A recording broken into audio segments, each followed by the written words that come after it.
Welcome to My Hometown, the program that explores clubs, organizations, businesses, and issues across Nassau and Suffolk counties and sheds light on the different towns that are making a difference. Hello and welcome to My Hometown. I'm Bill Horan, along with my co-host, Nassau Community College student Mike DeMarco. Today, you're about to learn about something called elder abuse. What it is, what to look for if you or someone you know is a victim, and an organization that is working to assist people who are victims. Our guest today is Stephanie Citerman, the Enough Abuse Campaign and Elder Abuse Enhanced Multidisciplinary Team Coordinator at the Safe Center, Long Island. Stephanie, welcome to My Hometown on the voice of Nassau Community College 90.3 WHPC. Thank you.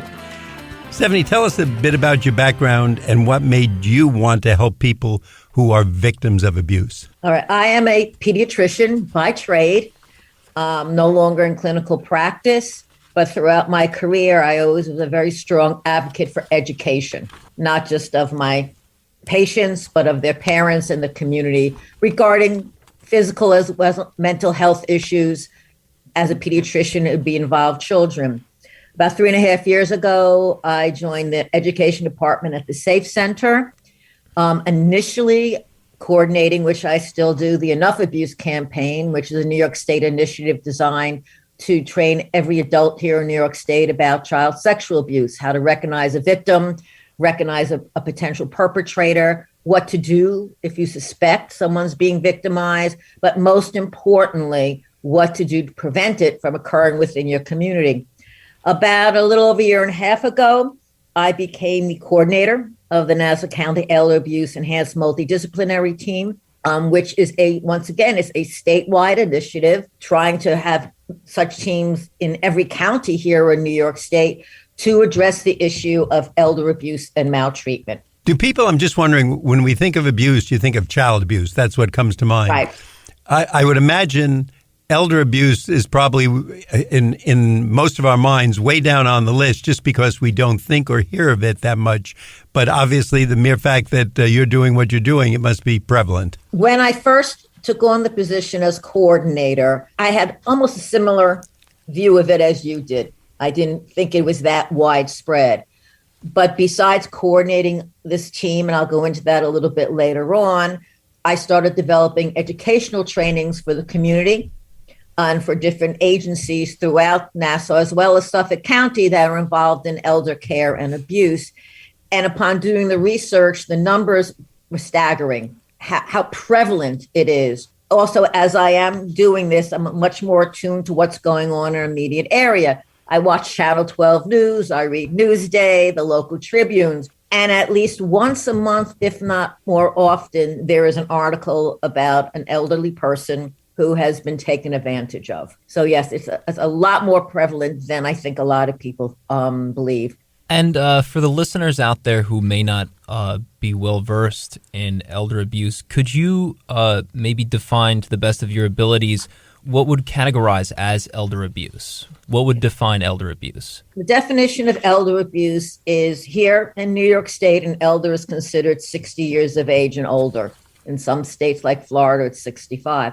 But here in New York State, the definition is the financial, physical, sexual, emotional, psychological, or otherwise activity towards a person 60 years of age or older that results in any type of harm or maltreatment or injury to that elder person. So there's all different degrees of it. Stephanie, do you have any statistics that you can give our audience that might surprise them or just to educate all of us? Sure. Here in both Nassau and Suffolk County, there are over 250,000, according to the 2020 census, elder people, 60 years of age and older. The numbers are most likely higher. And the largest growing population here in New York State is the elder population. So the need for services for this group is getting more and it's getting stronger and stronger. There was a study done back in 2019, the National Council on Aging, And what they found is 1 in 10 Americans 60 years of age and older have experienced some form of elder abuse, up to 5 million people. Annual loss by elder victims of financial abuse can be up to $36.5 billion. With a B, you said billion. B, with a billion.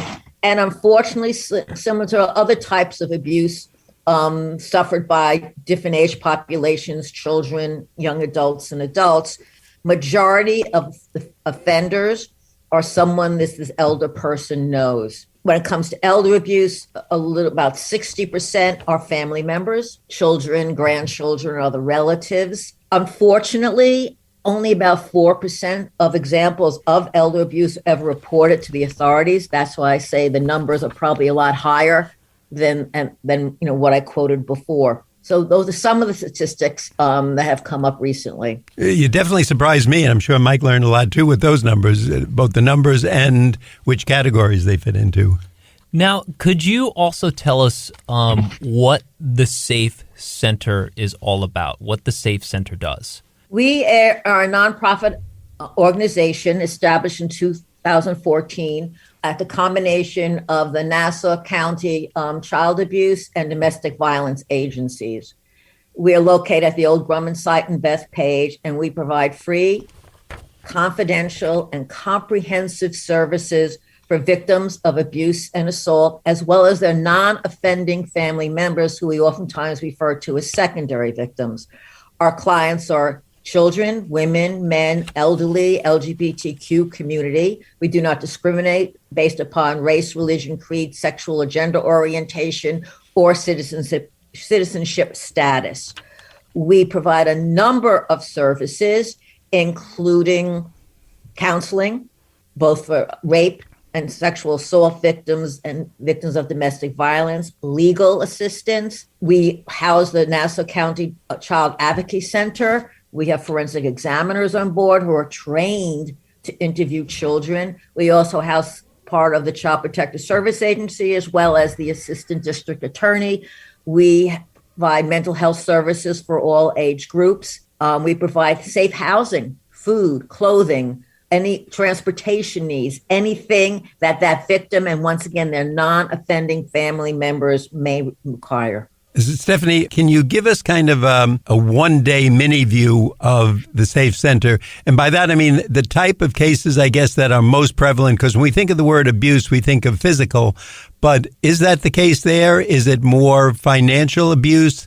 Is it an outsider that's trying to scam or sees an older person who might just want a friend and want someone to talk to, and they kind of take that person over? Like, what is a daily intake like in your world? As a whole, a significant number of the cases we see are victims of domestic violence, which we often call intimate partner violence. Of course, it can include both domestic as well as dating violence. In regards to the elder population, we mainly here at the Safe Center deals with those who have been victims of domestic violence. Those who've been victimized of financial abuse, we would refer to other agencies that we partner with here in Nassau County, many of which are members of that elder abuse team that you referred to before. And if someone is coming in, and Mike, I'm sorry to jump on your question perhaps, but is it usually the elder person who calls you, or is it a neighbor or a son, a daughter, a religious leader? The way it works, we have a hotline. Oftentimes it can be the actual person, because we get a lot of referrals from the police and legal services referring that victim to our center for services. When they do call, we set up a time when we can speak to them and do an intake interview. We prefer speaking to the actual victim, though there can be someone else there to assist them in answering questions that we may have.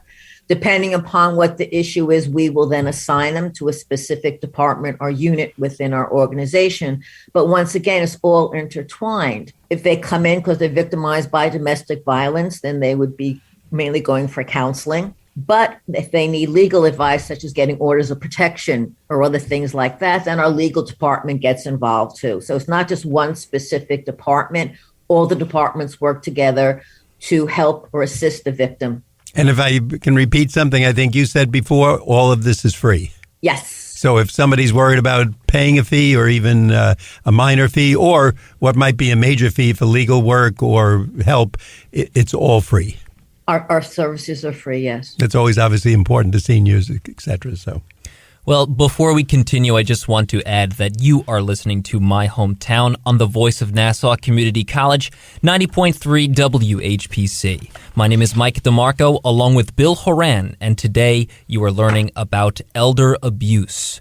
Our guest today is Stephanie Citerman, the Enough Abuse Campaign and Elder Abuse Enhanced Multidisciplinary Team Coordinator at the Safe Center, Long Island. Now, Stephanie, can you actually go over or explain to the listeners what it is, what your role plays on a daily basis in the Safe Center? On a daily basis, Safe Center, I have many roles. One, coordinating trainings and workshops that fall under the purview of the Enough Abuse Campaign and Elder Abuse EMDT team. I am also involved with developing trainings for the community. It's a lot easier now to reach more people. Of course, we're doing majority of them virtually, and all topics. We have a list we have a training catalog. You know, we talk about all the different types of abuse I mentioned before: physical, sexual assault and rape, elder abuse, human trafficking has become a big topic here on Long Island, unfortunately, child abuse and maltreatment. So my job is to coordinate those specific workshops, sometimes putting them together, either myself or with one of my colleagues in the education department or one of my colleagues in the Safe Center. Oftentimes we partner with other departments, depending upon the topic we're talking about. We've also become very innovative because we are able to do things virtually. We've had book discussions about books that deal with any type of abuse or assault, some of them authored by staff and or our board or members of our board or other people that we know. We also do documentary reviews because there are a number of them out there that go over different types of abuse and assault, followed by a discussion. And we've also had a number of panel discussions where we brought outside experts in to discuss a specific topic or a specific event going on in our community. One such thing a number of years ago when there was an outcry about how children who crossed the border were being treated. At that point, it was looked at as if it was actual child abuse. We had an expert panel. One was an immigration lawyer, one was a member of the American Academy of Pediatrics, and another one ran an agency that assisted these children come and talk about what was going on at the border because they had firsthand views of actually what was going on. So yeah, I'm involved in a lot of mainly the trainings and workshops that the Safe Center does. Stephanie, before I ask you actually the next question, something that might help our audience. If someone is listening right now, is it the senior that usually comes to you? Is it the son or daughter or the parent of the senior? Who kind of initiates things? And can you give us some contact information? Is there a website, a phone number they should call if they feel, upon hearing this show that this is happening to Mr. Smith down the block? There is, regarding to the senior population, we either get calls from the actual senior themselves, a referral from one of the other agencies I spoke to you about. We have, at least from the elder abuse team, we have 20 different agencies represented. So oftentimes if they get a client that they feel would benefit from the services we provide, then they would, have that senior person contact us with or without them. As far as neighbors and friends, yes, we do get calls from people who are concerned that someone they know may be a victim. So we get the referrals from a lot of different, but mainly from other agencies that the senior is already a part of, like a local senior center, or has gone to upon a referral. And is there a website or a phone number you want us to know about? And we'll ask you that again at the end of the show. The website is tscli.org, which is the safecenterlongisland.org is the website. And the phone number would be our hotline, which is 516-542-0404. And we'll ask you that again in case someone didn't get it down by the end of the show. Now, tell us about the New York State Elder Abuse Enhanced Multidisciplinary Team Initiative. That's a mouthful. What is it? I know it is. Okay.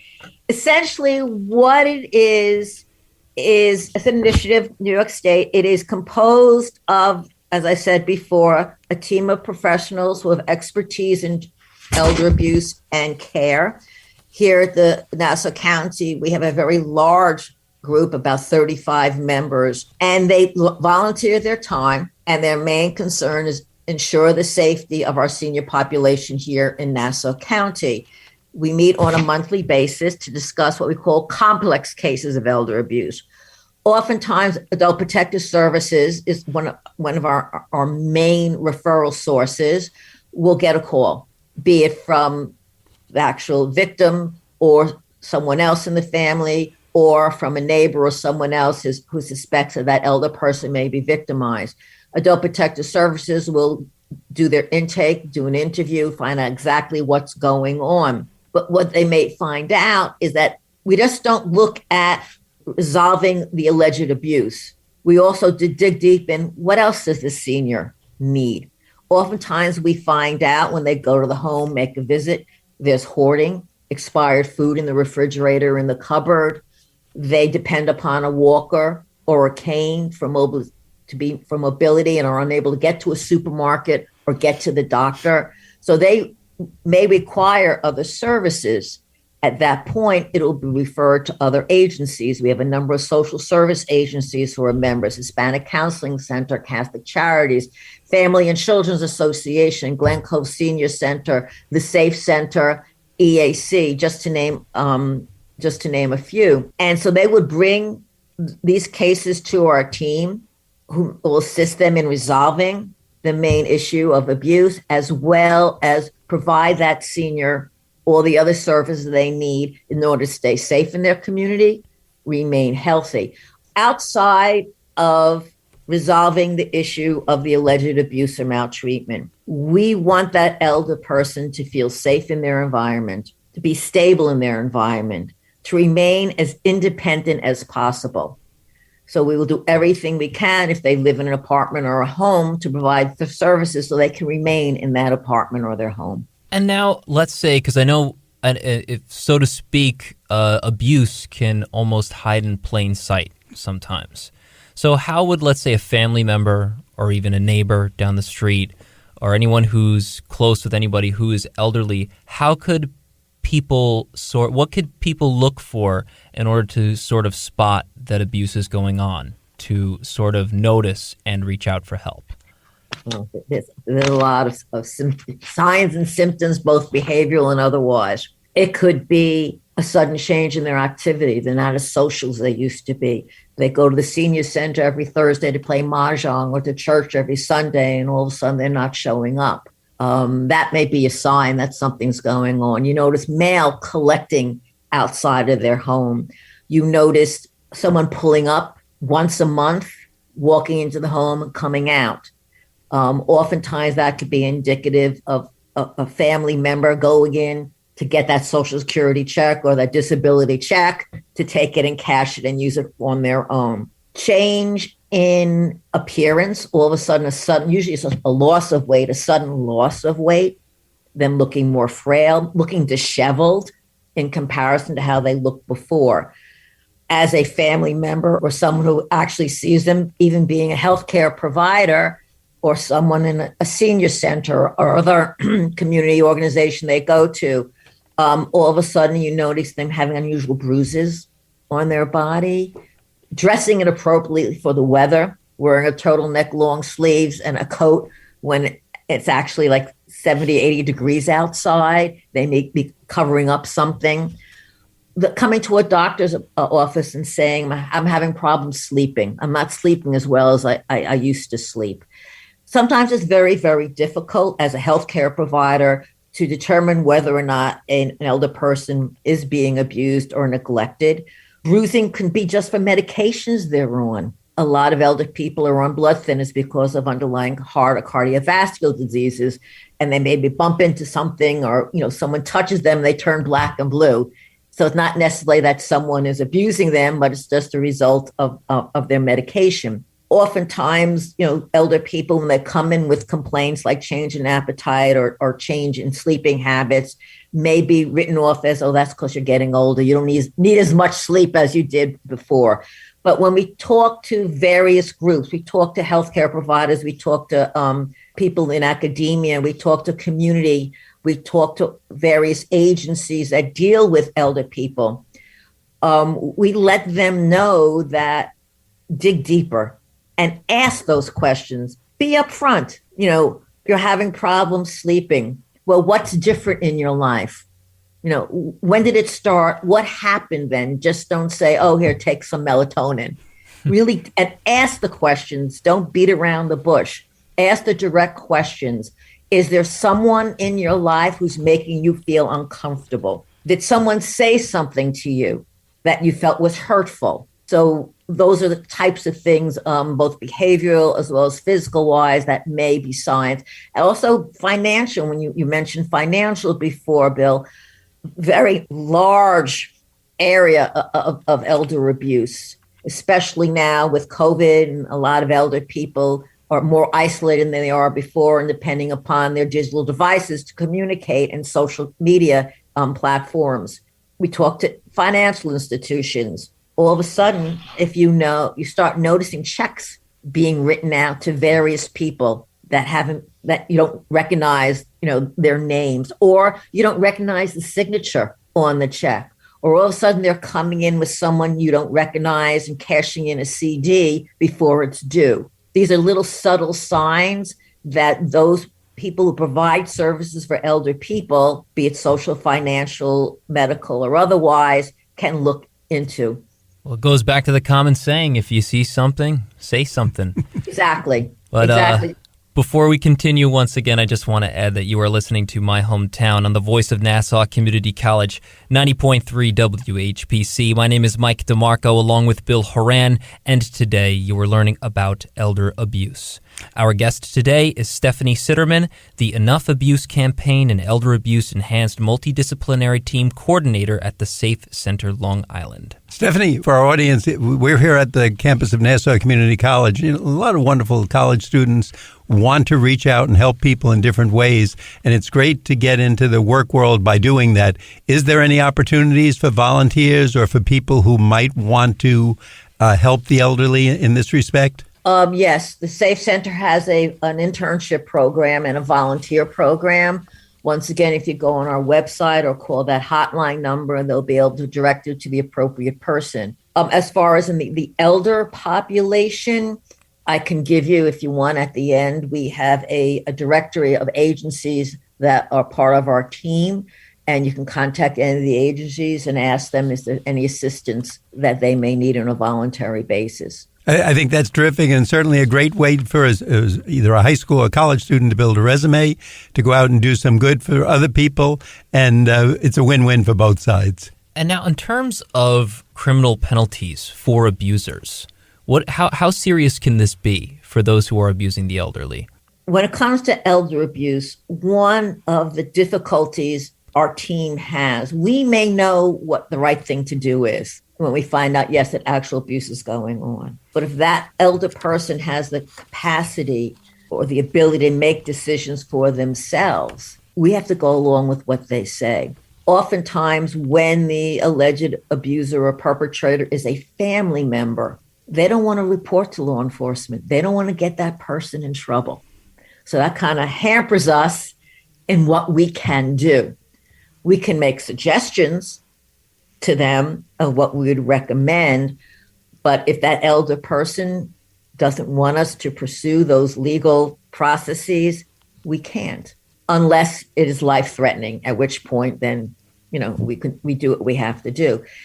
The legal processes can be anything from change of power of attorney, guardianship, orders of protection, to full-blown criminal investigation of the alleged perpetrator. Stephanie, once again, I'm going to ask you, would you tell our audience the website and if there's a phone number you want them to use to reach you? Okay.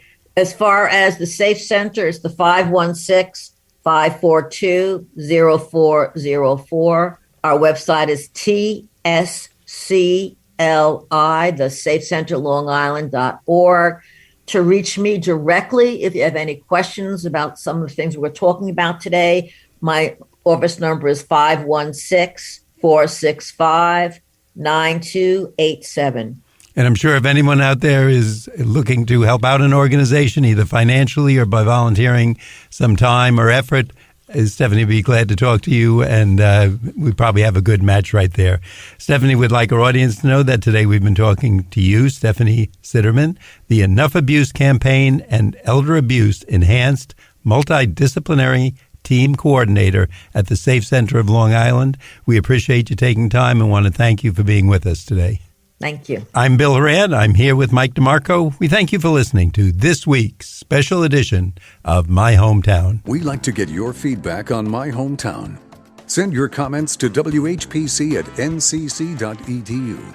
Nassau Community College, where success starts and continues. Till next time, this is Bill St. James. And remember, there's no town like your hometown.